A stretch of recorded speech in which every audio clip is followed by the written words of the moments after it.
अय्युहल्लज़ीन आमनू इन जाअकुम फासिकुम बिनबइन फतबय्यनु। ए ईमान वालो, जब कोई अजनबी बंदा, बेखबर बंदा आपके पास कोई ख़बर लेकर आता है, फतबय्यनु, तो तहक़ीक़ कर। ये नहीं है कि फ़ौरन उसके ऊपर अमल कर। अगरचे ये आयत एक ख़ास मौके पर नाजिल हुई है, लेकिन कुरान मजीद के जितने अहकामात हैं वो बिलउमूम पूरी उम्मत के लिए होते हैं, ता क़याम क़यामत हर आने वाले इंसान के लिए होते हैं। तो ता क़याम क़यामत हर इंसान के लिए, हर मुसलमान के लिए ये हुक्म है कि जब भी आपके पास कोई शख्स खबर लेकर आए तो फ़ौरन उस पर अमल नहीं करे, बल्कि सबसे पहले तहक़ीक़ करे। एक बंदा आपके पास आया, कहता है फ़लाँ शख्स ने आपके ख़िलाफ़ बात की। अब कुरान का हुक्म तो ये है कि आप फ़ौरन कार्रवाई ना करें कि आप जाकर आप कह रहे हैं कि उसने मेरे ख़िलाफ़ बात कर दी, मैं जाकर उसको फ़ौरन जवाब देता हूँ। नहीं, कुरान कहता है फ़तबय्यनु, पहले आप तहक़ीक़ करें जो शख्स आपके पास ख़बर लेकर आया है वो सच्ची खबर लेकर भी आया है या नहीं। क्या पता वो सच्ची खबर लेकर ना आया हो, उसका मकसद आपको लड़ाना हो, आप जाकर उसके ऊपर बरस पड़ें, फिर फ़तुस्बिहू अला मा फ़अलतुम नादिमीन, जो कुछ तुमने किया हो उस पर फिर नदामत इख्तियार करनी पड़े। इस वजह से ज़रूरी है कि आपके पास जो भी खबर आए उसकी तहक़ीक़ करें, उसके बाद आगे उसको फैलें। रसूलुल्लाह सल्लल्लाहु अलैहि वसल्लम फरमाते हैं, मुस्लिम शरीफ की रिवायत है, कफ़ा बिलमर्इ कज़िबन अन युहद्दिस बिकुल्लि मा समिअ।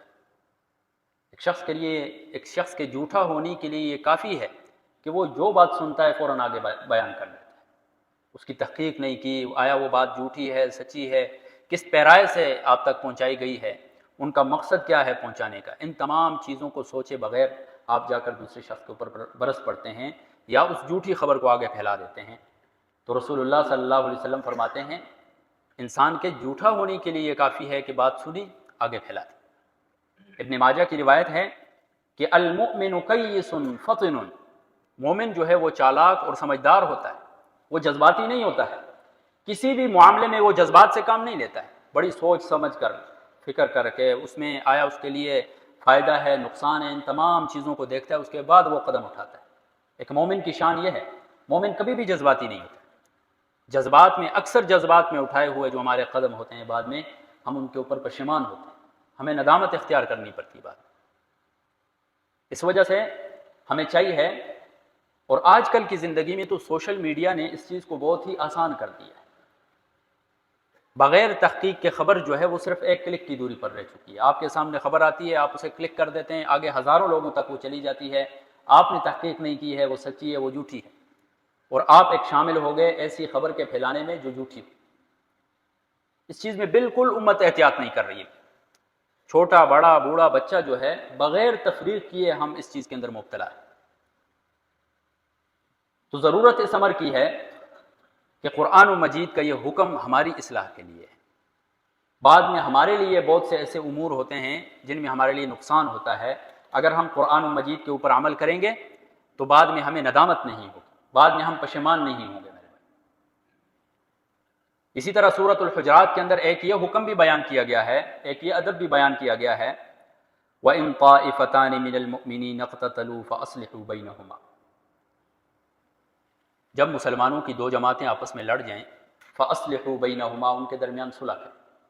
हमारे मुआशरे में क्या होता है, जब दो बंदे आपस में झगड़ा कर देते हैं, उनमें अनबन हो जाती है, ताल्लुकात ख़राब हो जाते हैं, तो तीन तरह के लोग पाए जाते हैं। एक तो इस किस्म के लोग होते हैं कि वो बिल्कुल गैर जानिबदार हो जाते हैं, वो ना उनके दरमियान सुलह करा रहे हैं ना किसी किस्म का इक़दाम कर रहे हैं। दूसरी वो किस्म के लोग होते हैं जो मज़ीद कोशिश होती है कि मज़ीद ये आपस में लड़ें, मज़ीद एक दूसरे के साथ ताल्लुकात ख़राब करें। उनका मकसद क्या होता है, मुआशरे में फ़साद भड़काना होता है, मुआशरे के अंदर मज़ीद बर्बादी पैदा करनी होती है।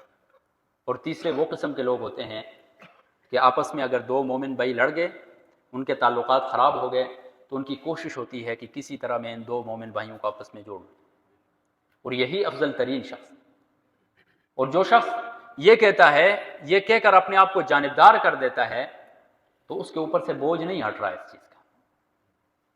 मुफस्सिरीन किराम इसी आयत के तहत लिखते हैं कि जब दो मोमिन आपस में लड़ जाएं, उनके ताल्लुकात ख़राब हो जाएं, तीसरे शख्स पर वाजिब है कि वो उनके दरमियान सुलह सफ़ाई की कोशिश करे। نتیجہ دینا تو رب تعالیٰ کا کام ہے، وہ آگے صلح کریں گے نہیں کریں گے، ان کے معاملات کہاں تک پہنچیں گے، آپ نے کیا کیا؟ آپ نے ان کے درمیان صلح کرانے کی کوشش کی ہے یا نہیں کی؟ یا آپ غیر جانبدار ہو کر بیٹھ گئے؟ تو کوشش ہمارے اوپر واجب ہے میرے بھائی، آگے نتائج دینا رب تعالیٰ کا کام۔ وَإِن طَائِفَتَانِ مِنَ الْمُؤْمِنِينَ اقْتَتَلُوا فَأَصْلِحُوا بَيْنَهُمَا، ان دونوں کے درمیان صلح کرو۔ مسلم شریف کی روایت ہے، رسول اللہ صلی اللہ علیہ وسلم فرماتے ہیں، الا اخبرکم بافضل من درجۃ الصیام والصلاۃ والصدقہ، کیا میں تمہیں ایسی چیز نہ بتاؤں، ایسا عمل نہ بتاؤں جو روزہ، نماز، صدقہ سے بھی افضل ترین ہے؟ صحابہ کرام رضوان اللہ تعالی علیہم اجمعین نے فرمایا، قالوا بلا، کہ اللہ کے رسول جی ہاں ہمیں بتائیے۔ رسول اللہ صلی اللہ علیہ وسلم نے فرمایا، اصلاح ذات البین، دو مسلمانوں کے درمیان جو تعلقات خراب ہوئے ہیں ان کے درمیان صلح کرا دینا، یہ بہت افضل ترین عمل ہے۔ ایسا افضل ترین ہے کہ نماز سے، روزے سے، صدقے سے بھی افضل ترین ہے، اور صحیح روایت ہے یہ میرے بھائی۔ اس لیے فَإِنَّ فَسَادَ ذَاتِ الْبَيْنِ هِيَ الْحَالِقَةُ، اس لیے کہ دو مومنوں کے درمیان جو تعلقات خراب ہوئے ہیں اس کو مزید فساد کی طرف لے کر جانا، ہی الحالقۃ، یہ دین کو موڑ دینے والی۔ ایک بندہ نماز بھی پڑھ رہا ہے، روزے بھی رکھتا ہے، صدقات زکوٰۃ بھی دے رہا ہے، لیکن معاملات خراب ہیں، اس کے تعلقات اس کے لوگوں کے ساتھ خراب ہیں، تو یہ جو تعلقات خراب ہونا ہے یہ اس کے باقی اعمال کو بھی موڑ دیتا ہے، باقی اعمال کی تاثیر کو بھی ختم کر دیتا ہے میرے۔ اس وجہ سے کوشش کیا کریں، بحیثیت انسان جھگڑے، لڑائیاں ہر طرح کی ہوتی رہتی ہیں، جذباتی لوگ بھی موجود ہیں، سمجھدار لوگ بھی موجود ہیں۔ جب کبھی لڑائی ہو جائے تو غیر جانبدار ہونے کے بجائے یا مزید ان کو جھگڑانے کے بجائے آپ کوشش کریں ان کے درمیان صلح کریں۔ اللہ تبارک و تعالیٰ ثواب عطا کرے، اللہ تبارک و تعالیٰ آپ کو درجہ عطا کرے، اور کیا پتہ آپ کا یہی عمل آپ کی نجات کے لیے کافی ہو جائے۔